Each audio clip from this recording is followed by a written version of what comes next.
let's just start about your journey starting with Federated. And just talk about that beginning time, what it was like for you and what it was like at the church. Well, going way back when my husband and I, Hugo and I, decided to look for anything closer from Massachusetts to Wisconsin. George Daniels, the executive minister, Reverend George Daniels in Wisconsin, was here at the time, and I interviewed with him. And he said to me, I'm going to submit your name right away, to Green Lake, the Federated Church in Green Lake. And we went, that was during a vacation time, we went back, and we weren't home. I don't think we were home 24 hours, and we got a call from a gentleman from here, from Green Lake Federated. And Hugo said to me, there's somebody from a church in Green Lake that wants to talk to you. I said, yeah, right. I didn't think, I was fully expecting that my journey of transition from previous pastor to here would be a matter of years, not a matter of weeks or months. But in fact, it was a legitimate call, and within 3 months of interviewing with George Daniels, I was candidating in Wisconsin, and I was offered the position during Harvest Fest. And I remember trying to navigate through the city because everything was closed, and I could not figure out how to get, in this very, very small city, how to get from, I guess I was at the Green Lake Conference Center, to here. It should have been easy, but everything was blocked. Anyhow, that was part of the initial. I remember the church having some goals. They wanted to do a refurbishment project. They had had a building project in their plans for over 10 years, and they had 3 different renditions of it by the time I came. And it had always not gone much farther down the road for all kinds of reasons. They wanted to rewrite their constitution, and they wanted to celebrate their 50th. So those were kind of like the 3 goals at the beginning. And From your previous Sure. call, Yeah. what kind of, were there some radical differences in congregation, radical anything, or any differences? Yeah. Well, my previous call was an associate pastor. Then I was an interim because the senior pastor I worked with had died from cancer. So I was interim there for 14 months. At the time, I think I was 28, 29, 30. Well, I guess I was 29 or 30 years old. And that was a big downtown church. I mean, there were like 4 churches on the 4 corners in Pittsfield, Massachusetts, and it was the Congregational Church, the Episcopalian Church, the Baptist Church, and the Methodist, if I remember correctly. But anyhow, it was huge. I mean, the sanctuary held over 800 people. It had a balcony that held like 300. But that interim time frame gave me the confidence to know that I could do a solo pastorate, and maybe the hunger for it. I wasn't, as an associate, I hadn't been given those responsibilities. Was that different than, was the interim different than the church? You didn't go from associate to interim in the same church. I did. That's a big deal. Yeah, because the senior pastor, I was there maybe 5 years when we realized this beloved senior pastor had cancer. And so I was part of very humbly shepherding him through his death. And I mean, he was beloved. He was known statewide, and he was just a gem to work with. And his death was a huge loss. And so I was the connection with the church to him but I was also able, I think, with some of my own gifts, to work through the grieving process with the church and then help them.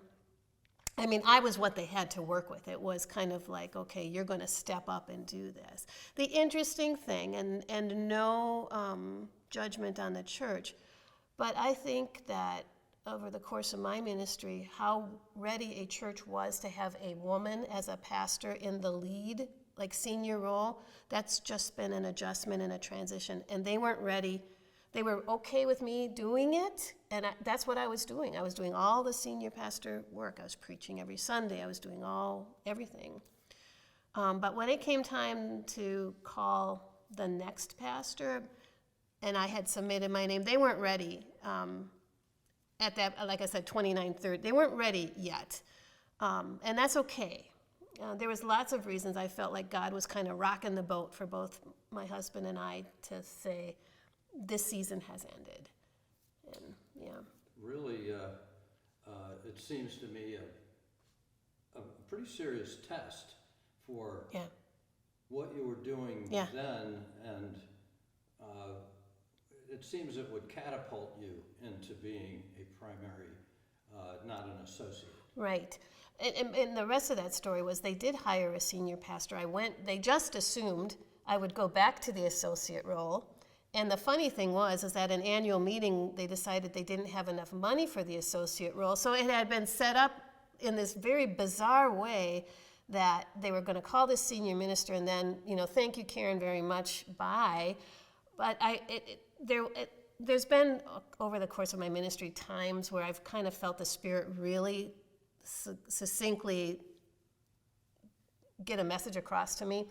And I remember just thinking, let it roll off your back like water on a duck's back. Just let it go. Because I'm watching all these people vote to not have the associate position anymore, and I'm standing there having filled the, and it was just bizarre. So I had to really just let all that go and not get engaged emotionally. And then I don't remember how it happened, but I did stay on as associate, and they found the money, but that wasn't a good match. And I probably, like I said, found that I had a little bit of the hunger to preach every week, to be able to exercise more of my gifts, and not in associate roles. Sometimes you get relegated to specific.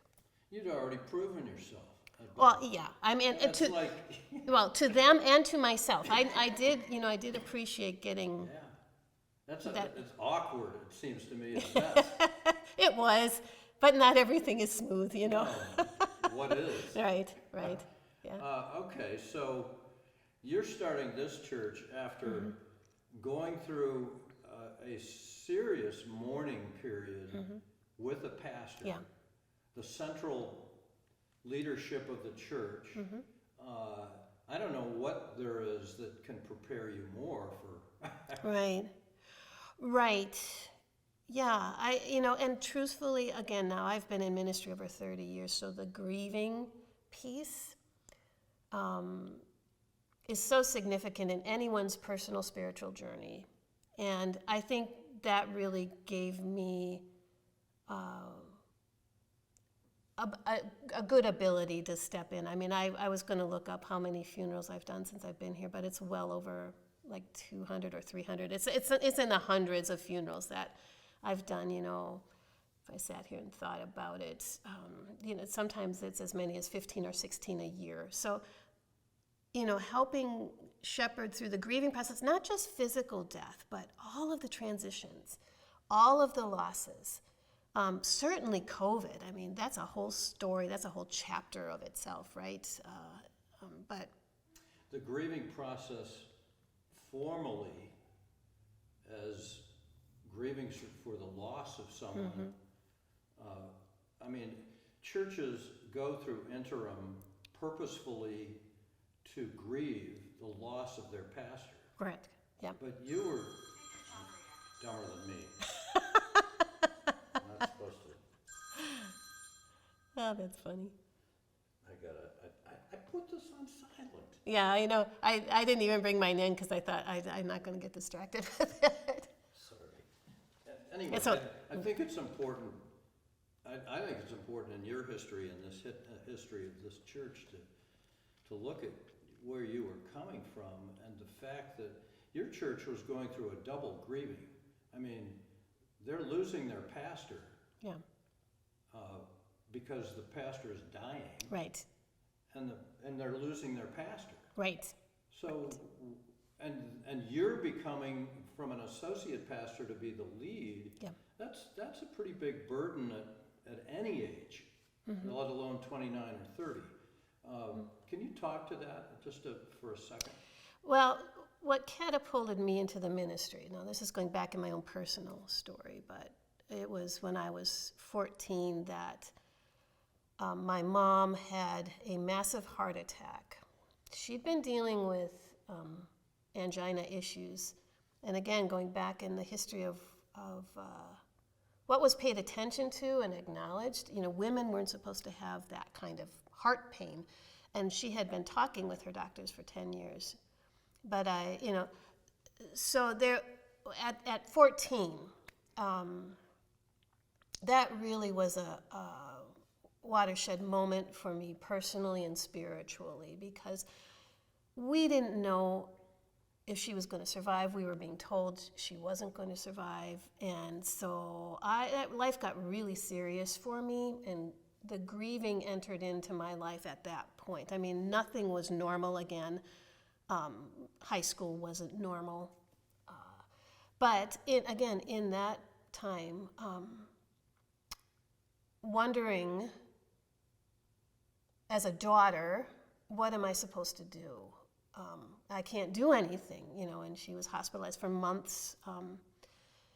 She ended up living for 30 years, but with a very compromised heart. But at that time, at 14, again, there was this audible thought in my head that I knew was from God, that the only thing that matters is the love you give and the love you receive. It was so centralizing. It was so much a focus. And I know I ran to God. From little on, I was brought up in the church. I can remember the first pastor of the First Baptist Church in Waukesha, Dwight Moody Barr was his name, and just had this mesmerizing voice. And I can remember just kind of hanging on the side of the pew as a little thing, 4 or 5 years old, and listening to his voice. So there was a connection with me between music and my faith all the way through, from little on. And then this incident happening when I was 14, it really did kind of connect me to God. Now, there was a more steps towards, going into ministry. That scared me. In no way I didn't want to do that. But I think that all prepared me for, again, this fact that it's not if we are going to grieve. We're all going to go through losses. And we have to know how to bring those to God. And realize that God lost a son too. I mean, I just love that thought, that God has gone through loss. God understands that.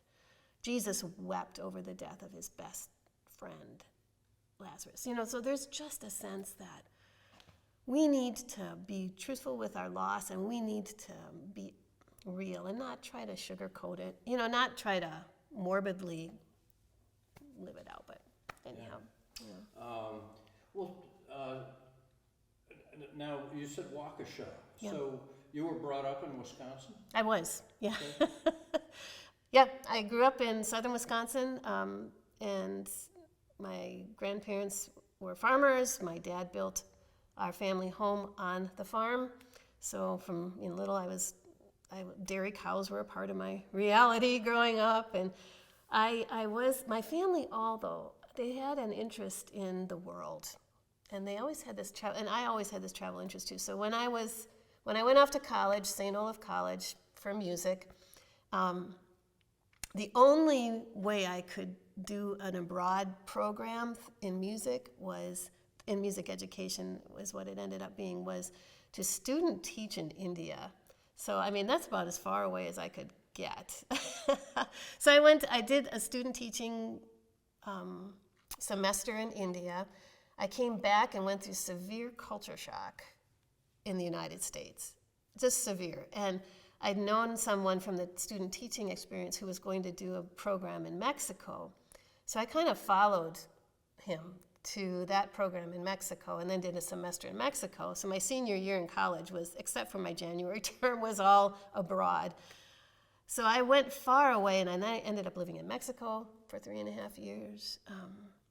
From Mexico going to seminary, from seminary in Rochester, New York, then interviewing in that region. So that's how I ended up in Massachusetts. So I was 18 years in Wisconsin, 18 years abroad, and then however many years it's been since we've been back, 27, I guess. Yeah. Wow. So That part of your life, in so many ways, prepared you, I think, in a big way to come here. mm-hmm. And talk about the early times of the church, how you felt about it, how your parishioners felt about it. Yeah. I loved this church. I felt it was such an excellent fit for me because it was the tri-denominational coming together of 3 different denominations, different in maybe some small and some very much larger ways. But I also know more about my own personality, that I am a peacemaker, so I enjoy the times when groups that could be divided make a choice because of community and humanity to be more united. And so I just loved this story, the spiritual DNA of this church. I just loved it. I felt like I was a very good fit. The people, they were amazing. They were really some of the best people. There were charter members when I first came here who had been a part of the original coming together, the original negotiations, the original conversations, and they really were committed to working together and thriving together, not being here, but being in my own denomination. It took a while. When I first came, there were a lot of people in the specific denominational groups. There was a lot of United Church of Christ people, there was a lot of Methodist people, there was a lot of American Baptist people, and then there was just a few that really didn't fit into any of those molds. Over the 27 years, I think quite naturally, even those affiliations have been let go of, and people really kind of see this more from the federated position. But the differences were not as important as coming together as a Protestant, kind of mainline Protestant denominational presence here in Green Lake. And it's a bit of a challenge because the area itself is not so diverse. There's not a lot of diversity ethnically. There's not, when we fill out the forms about how many Hispanics are in your congregation, well, my husband, one.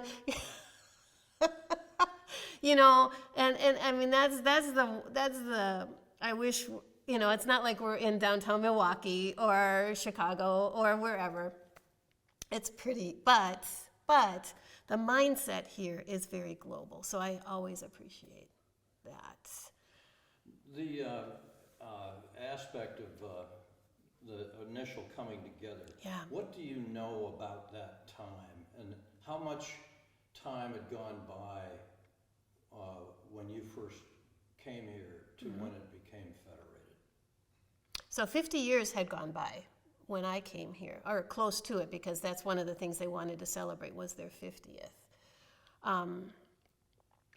I remember talking with a few people whose parents were not happy. They felt like,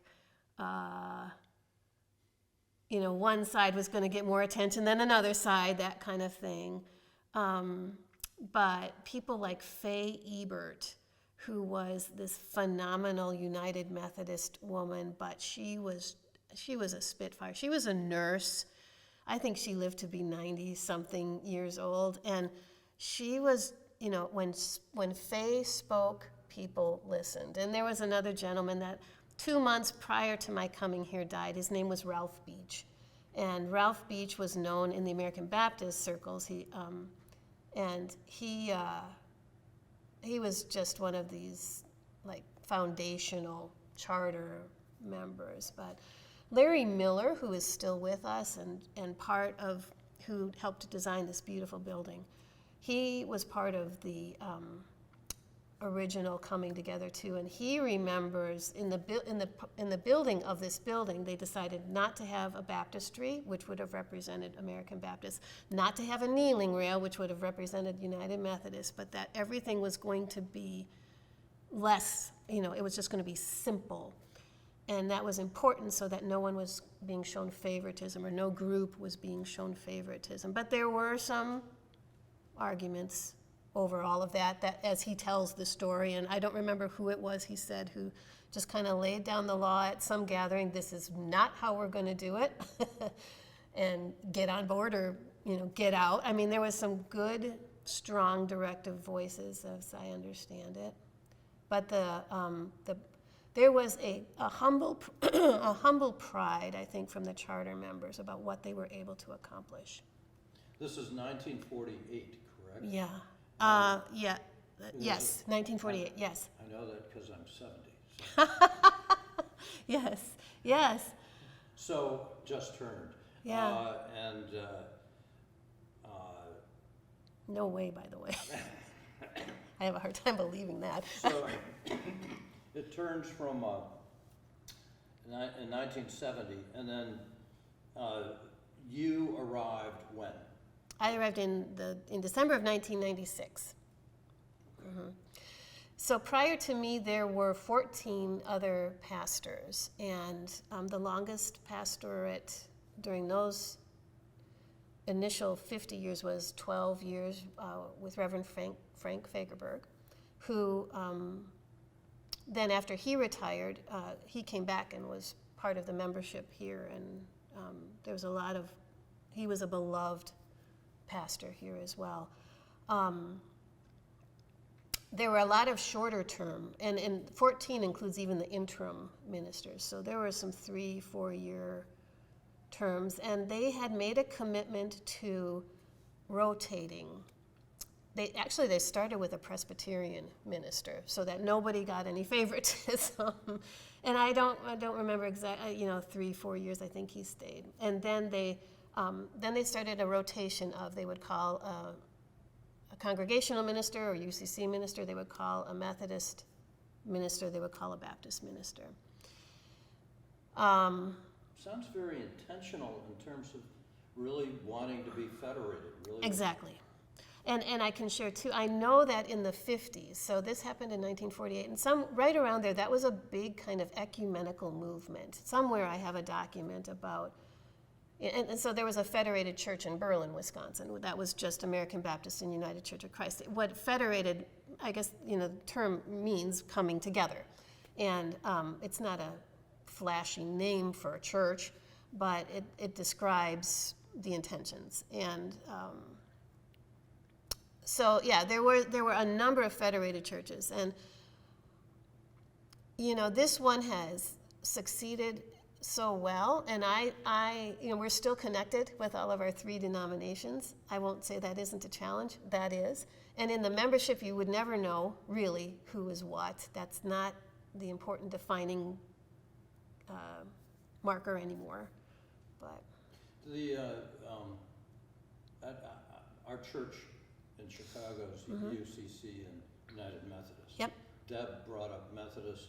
I was brought up American Baptist. And we joined that church. Yep. Not together, but with other husbands. Yeah.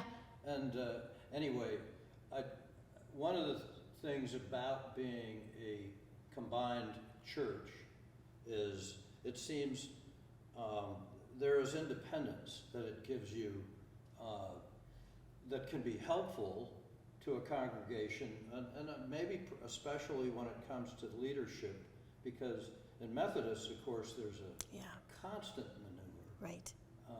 Whereas in American Baptist, yeah, it can be a long, long time. Yeah. Comment on that. So I think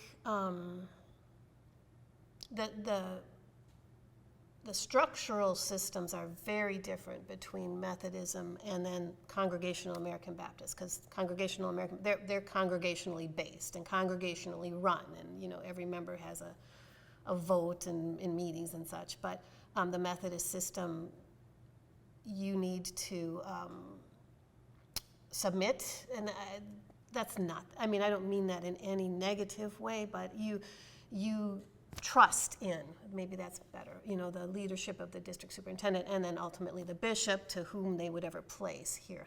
Now, I know that and there's only been one United Methodist minister, because with my staying here for 27 years, that kind of shut down the turnover a little bit, but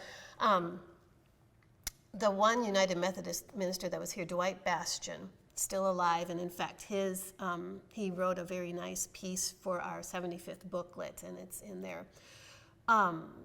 He was here, I think, only 5 years, and people loved him, but they moved him, and they were so upset that they just pulled him, because he really was beloved. I think of people like Jerry Luth, who's not a charter member, but he should have honorary charter member status, I think. He's now in his 90s, but I remember Jerry talking about how much Dwight Bastian's influence from the United Methodist Church was here. But it's a challenge. I'm kind of forgetting. You asked me about the intricacies of the three, right? Well, yeah, and just the aspect of independence. Independence, that can help a church become, I don't know, in some ways more of its own. I mean, when we do a calling in Chicago, which we're in the process of doing, actually a interim to a calling and looking at the search. It's a, if the Methodist is supposed to supply and UCC is supposed to supply, and there is a real politic tied to each of them. But the interesting thing is, if you choose a Methodist, the Methodists, at least, and I don't want to take up the interview time, but the point is that they've stayed longer than usual callings for Methodists, meaning they're there and they're not yanked because I think the Methodists want, that's not to say that's the case here. I'm saying that in a federated church, it seems there's independence, and a person can stay a long time, and that can really build, it seems. Right. Well, in the American Baptist call, of course, it's supposed to be a mutual agreement, that it's still good for the congregation, it's still good for the pastor. United Methodist, it is determined by, there is a, you can request, if you're a United Methodist pastor, you can request to be changed, and you can, or the church can request that a pastor be changed to the system. But it's just a different hierarchy. But as a set of independents, yes. And I think, as things are organic and they continue to change, I think what's happened here, again, like I said, you wouldn't know who's what. And we really have a majority of people who just consider this a mainline Protestant church that they're comfortable with and want to join as a federated member now. And there's like no denomination connected to federated member. And that leaves, for me, and the financial secretaries, and a few other people in the administrative roles, we just have to cross all the T's and dot all the I's from the denomination's perspective, when they're asking us for reports, and that is a challenge. A lot of work. Yeah. And I do wish, what I can see too is so here's the United Church of Christ offering some kind of statewide or national program. Here's United Methodist offering some kind of statewide, and American Baptist. And they could be the same kind of focus. They could be the same, addressing the same needs. And I think it would be wonderful at state levels and national levels if we couldn't federate too, but I don't see that easily happening. And now denominate. You mentioned about searching for pastors and pastors staying longer. The truth is there is a lack of pastors, and I think it's for multiple reasons. But Yeah, where there used to be maybe so many that you could feel free to change out. I don't think the United Methodists feel that as much. Yeah, we're in the middle of that too. Yeah, yep, At least in Chicago. yep, yep. Um, Here's a question. We're in a lovely building that Yeah, brings the community together in Yep. faith. Talk about your history and of the ebbing and changing of the building, and sometimes how that affects the community. well, when I first came, we just had the sanctuary and then this hallway with a 8-foot ceiling to an education wing. There was no fellowship space once you walked out of the sanctuary. It was really crowded. So what they wanted to do was open that up, which they did. They added an elevator, which has been used extensively. They added bathrooms, which weren't readily available on this floor. There were none on this floor. So that was round one of refurbishment, and I think how it benefited the community in multiple ways. We do have many groups that meet here. We have Girl Scouts that meet here. We've had Boy Scouts and Cub Scouts that have met here. We've had the HCE group that meets here. Alcoholics Anonymous meets here. And you know, if they want to use any lower part of the building, the elevator's been great. We're kitty corner to the school, and I know that when school gets out, there's some people that might be waiting outside that need to use the bathroom. They zip in and use the bathroom and zip out. And you know, we expanded our parking lot, so it was the original parking lot was really narrow and long and didn't fit very many cars. And so that, you know, we really do try to help the community if they need a meeting space to be here. Lots and lots of weddings have gone through this building. The Green Lake can be kind of a destination spot.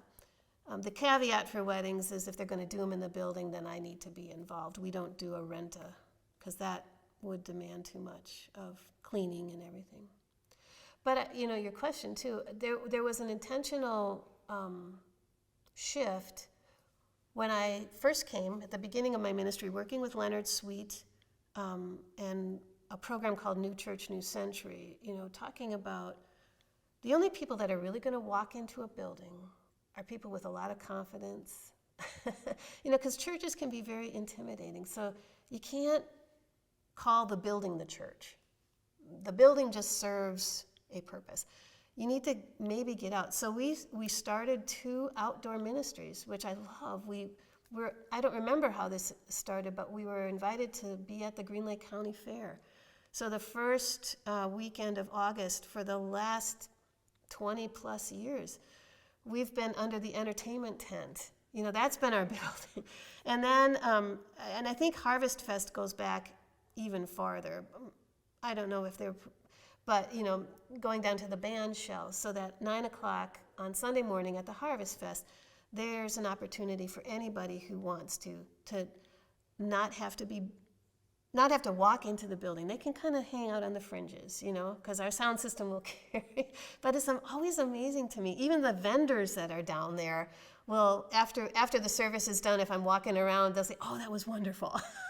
So, you know, the building, what I love about this building, we have not lived beyond our means here. We have stayed within our means. It's functional. Every once in a while, if we have a huge funeral, it's, you know, we can't handle the capacity. But it's a beautiful, the people who planned it had such foresight, like Larry Miller and the building committee. It's a beautiful, inspirational space. The organ was part of, that wasn't here originally, and Carol Keenis and I guess that's the name that's coming to mind right now, but she was so instrumental in helping bring the organ. And I know there's always been people's frustration with how much space an organ takes. You know, what will an organ do 40 years from now? But we're gifted with some good organists. But we also now have a praise band space, and we have gone through yet another refurbishment. It's its own story. I mean, it was all, we shut it down in 2019 after Christmas Eve. We moved downstairs where we kind of really beautified the fellowship hall and turned it into a decent worship space while they refurbished this, and then COVID hit. So this set finished and unused for a whole year before we were able to use it. But it's just a beautiful, I mean, the stained glass windows are beautiful. I know and we now have lighting that at nighttime, if somebody drives by, the stained glass is lit up so people can see. I probably don't have the best perspective about how the building is, Sounds pretty good to me. looked at by the community, but it's known, and we're present, In God's grace, COVID did a lot of things. Yeah. And this space sits empty as a beautiful, ready to go. Right. But Right. Exactly. when are we going to go? Right. And that must have been very frustrating. But I've got two questions tied to this. We can talk about physically that aspect of the building and meeting and not meeting and going online, and also just faith in general. I think has been challenged in a huge way. Yeah. In any denomination, I think in any faith. Can you talk a little bit about that? Because of COVID or just? The COVID aspect of things, of people not being allowed to gather, Yeah. and build their community by being a community. Yeah. And how that can affect a faith journey. Yeah. Community is huge. And I think one of COVID's destructive results was dismantling community. And I do think but I think the hunger for authentic community, where a person's soul can be held as beloved and known, that never goes away. People's personality, some people need a big community, some people need a small community. But I think so much has become commercialized, so much has become social media-ized, if that's not a term, but it's like the wrong representation, the untrue, the false self in theological terms is all out there, but there's this true self, this created soul of God within every person that needs the nurturing, needs to know it's beloved, and needs the place where it can be authentic in, okay, this is who I am. This is my true self. I have made mistakes. I have made wrong choices, not intending to, or, for all kinds of what are true human realities. But I need to know that forgiveness. I need to know that mercy. I need to know that beloved status. I need to, like the woman at the well said, Christ, this man came and knows everything about me. Isn't that wonderful? And, to be that understood as beloved, forgiven, redeemed in Christ, none of that has changed. And in fact, I would argue there's a hunger that's deeper still. But there's not as many places where that is connected to our Creator, to God, to the redemptive work of Christ, the transformative work of Christ. I mean, I am Christian. My blood is American Baptist Christian. I mean, that's how I've been raised. But and I do believe in other faiths there is an aspect of knowing this hunger and meeting it. But that's not my vocabulary. That's not my first language. My first language is really just the experience of Christ. It's what I speak best. So that's how I speak about that. But yeah, no, the hunger is there. And what was very interesting was immediately, the immediate heartache of COVID was, what do you mean we can't go to church? That's never happened. And I'm so sad about that. I haven't thought about the correct ways to describe it, but that was a given. I mean, if you were a churchgoer from little on, you went to church, you didn't miss. And now, now because people did not come to a church building, they got out of a habit, and now they have to find their way back into why would I do this? Because there's a lot of dynamics about church that are not healthy, not spiritual, not holy. There's all kinds of false stuff.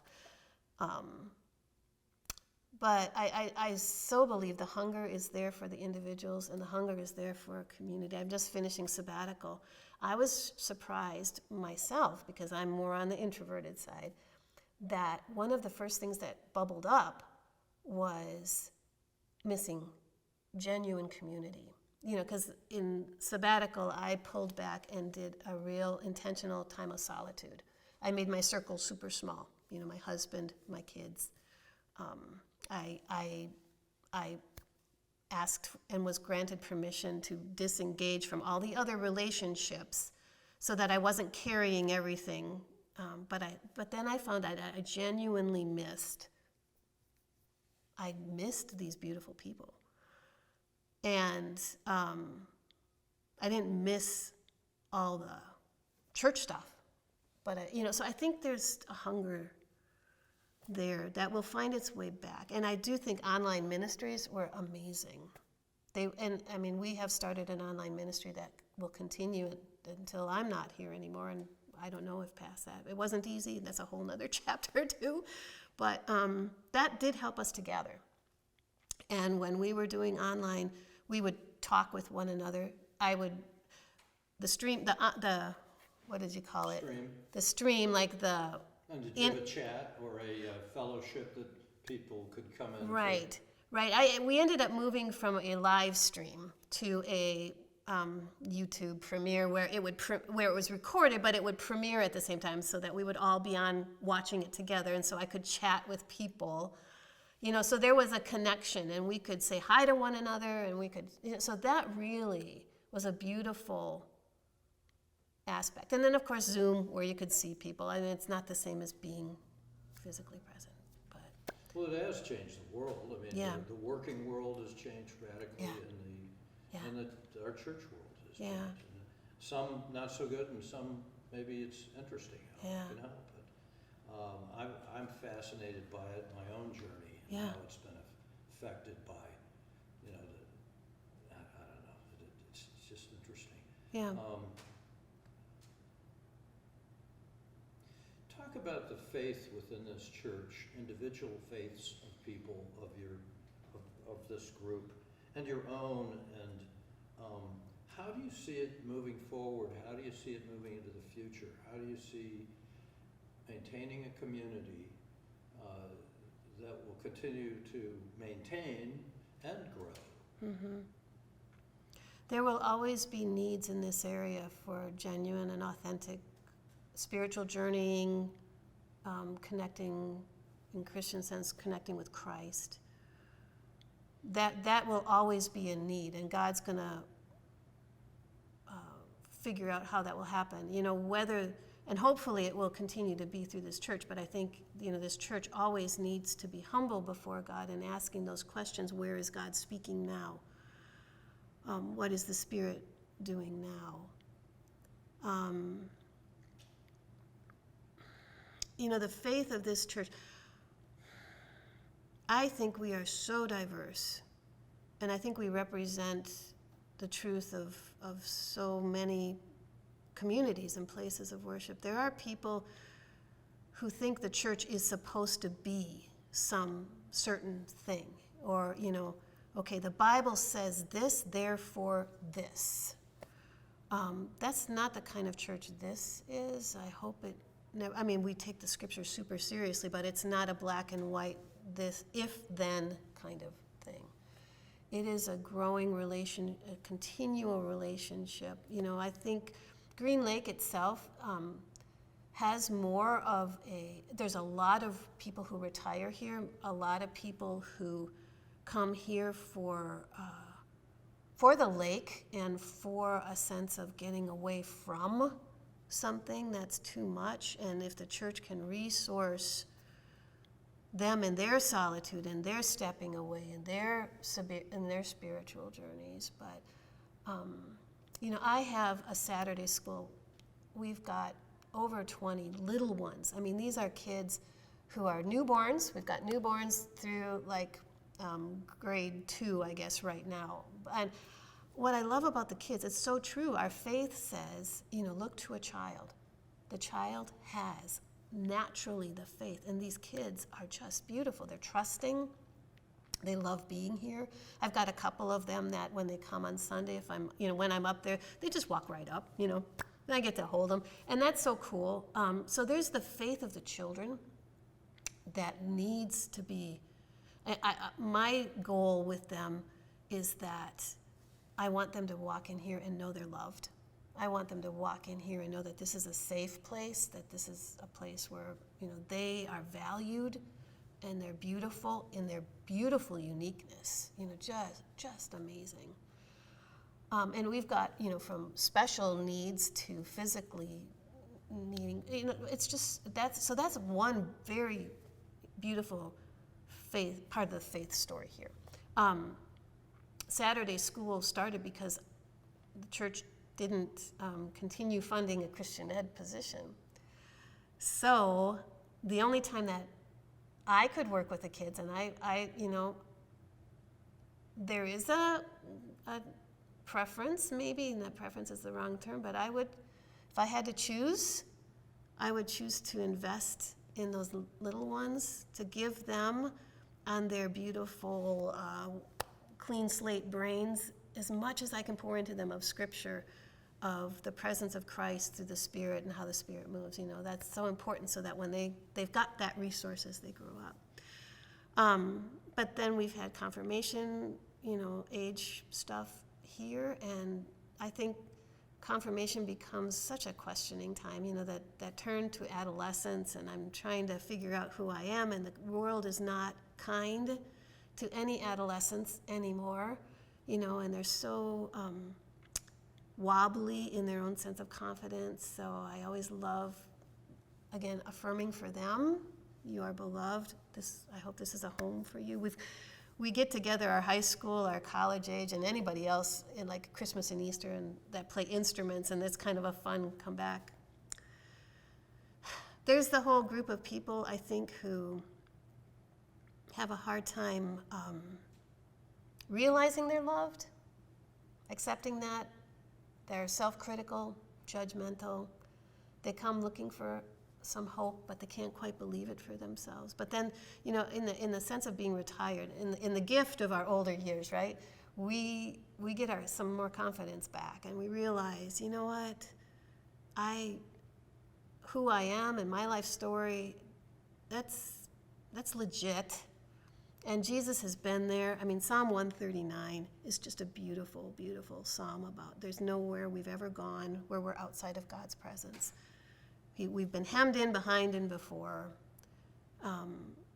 You know, search me and know me, try me and see if there's any wicked way in me, lead me into the life everlasting. You know, again, I just, part of this is coming out of sabbatical and realizing God's mercy is huge. But I do think the second half of life, as Richard Rohr would call it, that journey to unmasking the false self and letting the true self come forward is a part of the reality. We have a Sunday morning Divine Hour liturgy group. It's a different kind of worship service that does the Benedictine Divine Hours.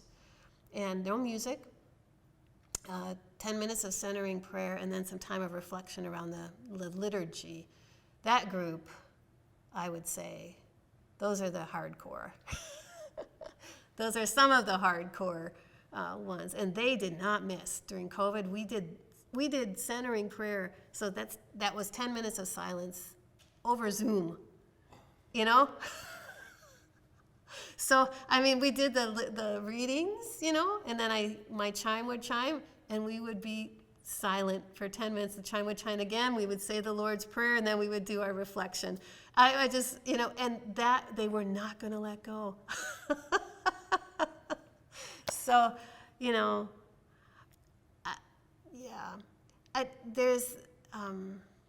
it's all about the transformational journey. The faith is all about letting Christ transform us and helping us to grow from the day we're born to the day we die. And boy, we've had and we have some treasured 90-year-olds who are just like, my life has been all these chapters, all these stories, but God is still working with me, and and I cling to God. So. Nice. Yeah. And you talked a little bit about how the significance and the importance of children. And I look at, if you don't have younger folks in your community, where's the community going to go? Well, and the way I look at it too is if we don't resource our younger people, it's one of our biggest mission fields right now. And my church would say to you, where are those young people? Because they're not here on Sunday as much. They're here Saturday, because what Saturday is a chance for them to be together and to learn together, play together, the parents to connect together. And whatever is going on in people's lives, there's so much that conflicts with Sunday morning worship. I get it. I was a young mom, trying to get up early for a church service and get your kids to church, and some kids love the church service, some don't. So, it's not that they're as visible to everyone, but if they have the eyes to see, they would see them. We do have this group. We have to figure out how to be more generational. So one of the fun things about here is that I baptize infants, even though that's not my background. I do, full immersion baptisms in Green Lake. That's what I'm used to. But people will ask me for infant baptisms. I have one coming up that is a sister and brother. The sister is 4, the brother's a newborn. And so the newborn, that'll be easy. I'll just literally have water that I'll pour over the newborn's head. But I'm thinking about this 4-year-old, and I think I'm going to have like a little swimming pool up here and see if, I'm still working it out. But then afterwards, the mom and dad have invited the whole community of our little ones to be a part of this. And so I've sent out a notice saying, if the weather cooperates, we might have a little swimming pool, and you can play around in the baptismal waters and remember their baptism, even though they were too little to remember it. So, so maybe we'll have a more visible presence of the children on that particular Sunday. But, that would mean having a swimming pool, a little plastic swimming pool up front, and that's the kind of fun and creative stuff that we get to do. And it really talks to the history of the denominations. Yeah. Immersion to... Right. So my beloved Methodist colleague from Massachusetts, when I got the call here, I said, John, I do not know how to do a baby baptism. That's not part of me. He said, just think of it as an extension of God's grace. And so if the truth be told, I've always said, I kind of feel like you're getting a dedication with water. But I'm not sure how theologically acceptable that is. But I do see it as the extension of the grace of God. And often what we've done here too is when these young ones that I've baptized, I have now I haven't baptized someone who now has a child. That hasn't happened yet. But I have confirmed ones that have kids. And sometimes with confirmation, if they were baptized as infants, we do a reaffirmation, and we'll go out to Green Lake, and we will, have them reaffirm their baptism with full body immersion, and they love that. We've done it when the water temperature was way too cold. I get out in there in my waders and my robe, and it was ridiculous. It was just ridiculous. I'm surprised we didn't have some kind of, medical emergency, but That's all right. yeah. I feel this church is very welcoming, Mm-hmm. and I feel you're very welcoming, Mm-hmm. and I feel that the community is very welcoming. Mm-hmm. What is it in the, why is that here? Why are people so welcoming? Is it just they're trained to be, or is it just because of faith that you develop here, or you feel so comfortable? People feel comfortable that they are allowed to come out more. And I mean, it's all rhetorical here. I don't think there's an answer, but I'm grateful that that's the experience that you have had, and it's probably one place is probably because my commitment is to just welcome the soul of. I mean, we are all souls in God's presence, and Parker Palmer talks about the hidden wholeness, and I really hope that through the language of the Christian faith and the experience of worship here, that people sense their wholeness is honored by God. As far as other people, it could be that like attracts like a little bit, and there certainly have been times where there have not been welcoming scenarios, and there's been challenges to that, and how to. It would be a discussion for another time, but I have come up against the limits of what really you can welcome, and you do have to draw the line at things that are desolations, that are death dealing, that are not of Christ. That doesn't come in here. We can't. That will not while I'm here, kind of thing. But I might share another thing, and however this ever gets used in the whole future of things. But I think one of my moments of deepest gratitude is a young person, now a college-age person, who I first met when he was probably 2. His dad he and his sister, and his mom was in the picture too, but his dad was more the first step, brought him here to church saying that my kids have spiritual questions and I can't answer them. Okay, so at 2, I got to know this young man. And he is an amazing mind, an amazing soul, but boy, does he represent what the church doesn't know about right now. Talk about inclusivity and wholeness and welcome. And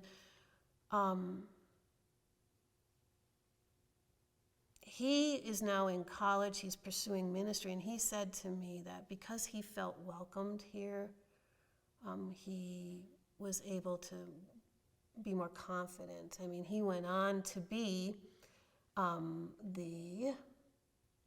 I'm going to forget the term, but there's an alliance group. In his high school, there was an alliance group for people of all sexual orientation and gender identifications. And how does a 17-year-old have that kind of confidence to be the president of an ally group? And he even put together one of Rippon's, our neighboring cities, first in June when they express Pride, the June Pride Month. He put together a program for that and invited me to come, which I was so grateful for the invitation. There was no way I was going to say no. But that was a step of welcome that we have not even breached here yet. And part of the reason for that is because I don't want it. I think evil, with whatever you define evil, has used people's journeys and stories about who they are as a means to exclude. And I don't want it to become a tool or a weapon. I want to honor the individual's journeys and so far, you know, and there's other pieces of that story, but I remember a diaconate meeting one time where there was a question brought up about the UCC camps, because the UCC camps have inclusive camps for parents and families.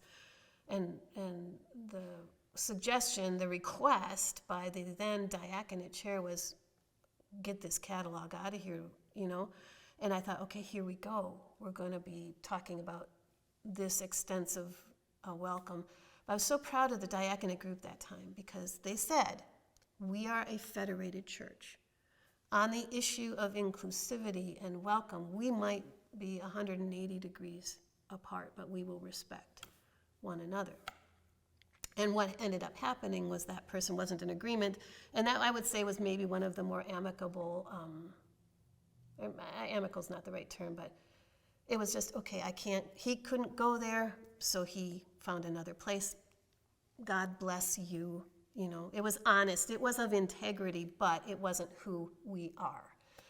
And again, but it's all about honoring the soul of the individual's story, the true self, as best as we can honor that. And that's always a beloved creation of God. You know, our bodies are gifts from God to experience this life.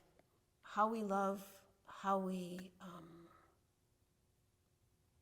you know, that we're responsible for this temple of the Holy Spirit, and to do, you know, until it no longer exists, to be faithful with it. I don't know, I've gone all over the course on that, but that's, you know, that's kind of the reaches of the welcome. Yeah, I mean, there are churches that are not far from here that, it seems to me, struggle, or they don't struggle, they just outright, it's not welcoming. It's not welcoming, right? Period. Right. And right. if anything, it's like, and how can you even think that way? Which gets into the politics of the day too. Yeah. And I think faith, but I could, you know, it's probably been this way forever. I mean, in terms of that, maybe not politicized the way it is, or the understanding of it, because I mean, back in the day of our own history in our country, it was illegal, or right. You know, it was. Well, for a woman to be a minister, I mean, for this congregation to welcome me, their search had gone on for a whole year before I came into the picture. So they were at a little bit of a point of desperation, which I think made them a little bit more welcoming of me. But I will often still get, if I do a funeral and people, family members and attendees who have never been in a congregation where a woman has presided over anything spiritual, they'll come up to me, oh, that wasn't so bad. Or, you know, that was a good mass. You know, they'll like, I could tell but, you know, and it's okay. I mean, it's just like, okay, I get it. You need to experience that, the Spirit can speak through, you know, this. This is not, you know, so those kinds of, I don't know, false delineations of where people's minds go. But you know, welcoming of what is of Christ is probably where I would hope we would be. And what is of Christ and what God has created is just huge and beautiful, and people need to be able to feel themselves affirmed and welcomed in that way. But I'm grateful to know that people would experience it as welcoming. We've got a long ways to go, you know. I was going to say, for you to be undoubtedly challenged in that leadership, but it seems like you've found a way to be welcoming. Yeah. Well, and it's interesting because denominationally, like United Methodists are at one place. Right, and in fact, they've just, you know, had that major national, and American Baptist too, we had a major national split. So to walk where the denominations are at, and of course UCC is very much open and affirming as far as gender issues and equality and sexuality go. They're all welcoming of women in ministry, but you know, there's all kinds of lines that can get drawn. But yeah, that's been a. So I will get every once in a while get communications from the state level Methodist about what we are and are not supposed to do, or what, and yeah. I don't know what else to say, but there, but before the grace of God go I, and we as the church. So. Well done. Yeah. Yeah, it's I don't know. You wonder what it was like in Jesus' day. I mean,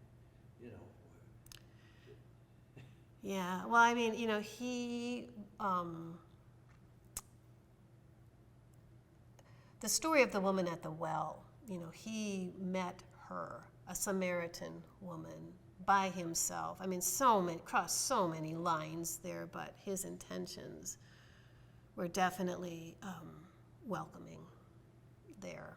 And, and then he would get chastised.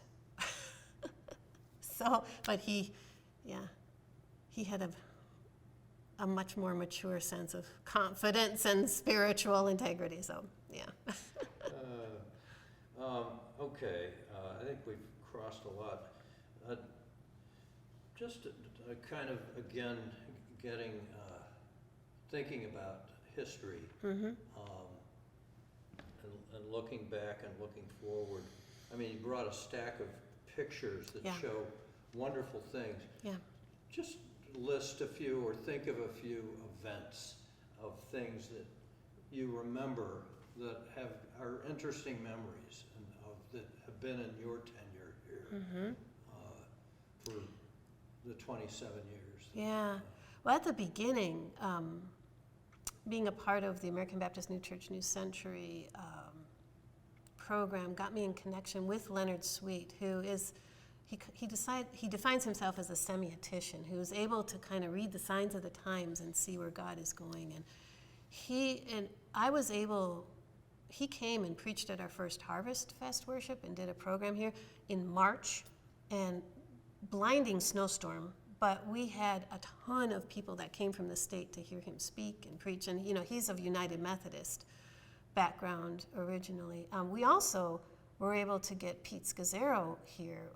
Pete is from the New Life Fellowship in New York City, Queens. And I was just fascinated that I got connected with him through the conference center, but I was just fascinated that he was putting into practice things like Sabbath and quiet time. I mean, in New York City, where the city that never sleeps, he was honoring Sabbath and unplugging and stopping, and it was just some amazing wisdom. And his work on emotionally healthy spirituality and church, those things, having those people come here and speak, I was a little bit sad because I knew what we were getting, but I didn't think people here got it. It was like, who are these people coming to speak? These are them. They're both still very much active, and it's like, oh, you just don't know who just came through right now. And so those are some things that I think of. I think of the wonderful confirmation groups. I think of going to Milwaukee, where we, for a while, had an exchange with an African American congregation. So me and the choir and whoever else wanted to go, we would go down to Milwaukee on Sunday morning, and I would preach in an African American congregation and give it my best shot. I mean, it was like, hey man, it was like, I just didn't have the cadence. I think I could do a better job now. And then their pastor would come up here with their people and preach up here. And we had another congregational group from Milwaukee come up, and I loved those exchanges. I just loved them.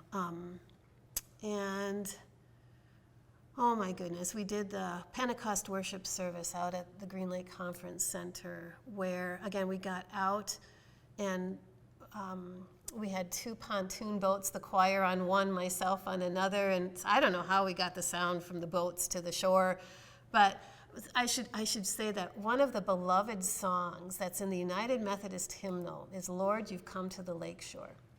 Now, I discovered that coming here, but I've known that since I lived in Mexico and worked with an estudiantina, and I've known it in Spanish. Tú has venido a la orilla.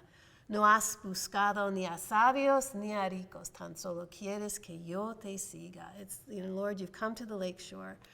You're not looking for the wise, you're looking for the humble, and that I would follow you, O Lord. With your eyes you searched me, while smiling have spoken my name. My boat's left on the shoreline behind me. By your side I will search other seas. I didn't realize this until now, but I already know what I'm going to preach on October 1st on our celebration, and it's going to be Peter when he's in the boat with some of the other disciples trying to fish and getting nowhere, and then Jesus comes along and the catch is tremendous. And so, yeah, Green Lake boats, those have been part of some of the memories. Certainly COVID and all of its ramifications. There's been some good stuff and some bad stuff. I'm hesitant to voice the bad stuff because that becomes personal stories. But there have been major challenges. I will say there was maybe even a decade of my 27 years here, and maybe not quite that long, but where enough contention, whereas my office is, I don't know, I'm not good with feet, but let's say 20 feet down there. Walking from my office to the sanctuary, I felt like I was going through a minefield to come to worship. And, so there's been a lot of pruning and refining and challenges and all kinds of stuff there, but I don't know. I love our music here. That is part of God and my, probably more my requirements for going into ministry was there has to be good music. And Jan Saker has been with me the whole time. And Jan, in her 80s, when we're questioning competencies of people in their 80s and their 90s, I tell you, I know a lot of 80-year-olds and a lot of 90-year-olds that are solid as a rock, mentally, with their faculties and the whole thing. Now, if their bodies give out, that's one thing. But, but Jan has been just a partner for me in ministry. I've had amazing Christian ed directors that I've worked with. I've had amazing administrative assistants that I've worked with. Long journey. Yeah, there's a lot, and I'll probably think of the best stuff after we're done because I didn't. But my kids grew up here. Talk about that for their faith journey. Was it comfortable for them? My commitment was I never wanted the church to interfere with their faith journey. And I think we succeeded in that, but that had to be to allow them to go farther away from faith than I would originally, than I would hope. But I feel like that's okay. I like my oldest really kind of took to heart philosophy. And then he said to me one time, he said, Mom, almost all the philosophers believed in God. And so, I can see him finding his way, but I really wanted their faith journey to be their own. I tried super hard to not have them have to carry the burden of being a pastor's kid, including giving them their own school environment to be in that wasn't in Green Lake. However, I think, they still maybe carried that a little bit, and that's unfortunate. But I think it's with them, as with all of us, it's still a journey in process. And they will. And one Mother's Day though, my oldest son called me, and said he was talking with his other college friends, in their 20s now. And he said, they keep talking about these awful church experiences. He said, Mom, mine wasn't that. He said, mine was so good. And I thought, okay, there it is. There is the root of the tree of his own faith journey. And I hopefully will sit under that someday. Amy Grant has some beautiful songs about that kind of imagery. But it's not easy for a pastor's family. I felt that Yeah, it's not easy for a woman. And I was originally going to write a book about how challenging it is. You know, the new Barbie movie. There's so much truth in the mother's statement in the Barbie movie. I mean, if this, you know, even if this lives on for decades, you got to watch. That's going to be an iconic movie for this time. But it's like the mother just lays it out there. You know what? And that's been so true for me. I said to my husband after we watched it, and he was like, "We're watching what?" But afterwards he said, "You're right. The whole thing. There's so much truth there." And, you know, that's been true for women in ministry. So and my husband has been a gem. And it hasn't always been easy. I mean, it's not always, you know, there's lots to that story, but the culmination of it is just deep appreciation, so. Yeah. Any final statement that you can talk about in terms of, we're celebrating 75 years of this place. Yeah. It's for a reason. Yeah. I mean, I had a pastor at our church in Chicago that said there's a reason this church still exists. Yeah. It's still, and we're a much less, we're a struggling church in Chicago, very, very much so. But this place seems to be thriving in many ways. You know, there's probably a lot more options for people to pick a church in Chicago. I mean, there's not as many options up here. But, you know, I think I said this before, but I think the defining question is, where is God's Spirit moving? I think that always has to be the question that we answer as a church. I think it's so important to have a mainline Protestant option, you know, and maybe those terms are going to fall away, you know, in time, which is okay. You know, another story, during COVID and then with George Floyd's murder and the Black Lives Matter movement, there was a lot of grieving, you know, tying some themes together here. There was so much grieving here, and there was no place to take that because we couldn't even come together. And so we started a Zoom book study. Myself and Brian Smith, who's a former priest and professor emeritus of religion and philosophy from Ripon College. And this book study is still going, but we started a book study. We started with a book by Howard Thurman, Jesus and the Disinherited, and just trying to understand what we didn't understand about the African American faith journey.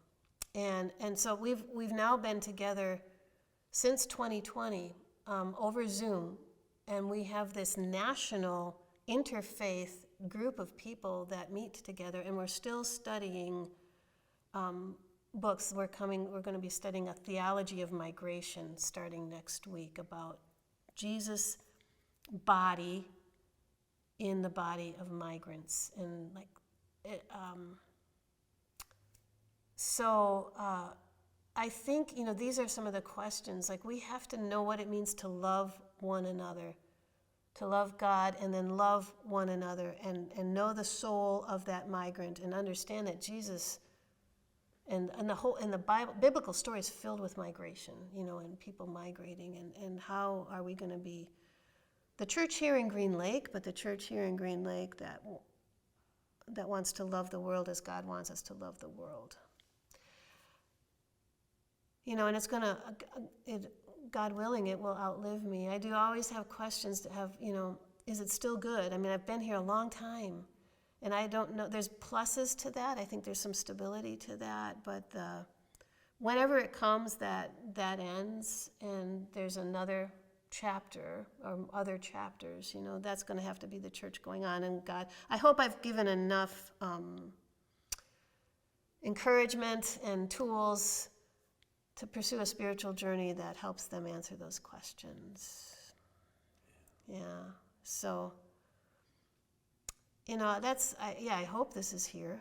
If it's not here, something's going to be here, or God will meet people's spiritual needs somehow through the ears of those who are listening, through the eyes of those who are seeing. we just have to be that humble to do that. Thank you. Oh, Great talking and listening to you, with you. thank you. I appreciate it. I'm not sure that I've ever been welcomed to share like this, so that's wonderful. I appreciate it. Thank you very much.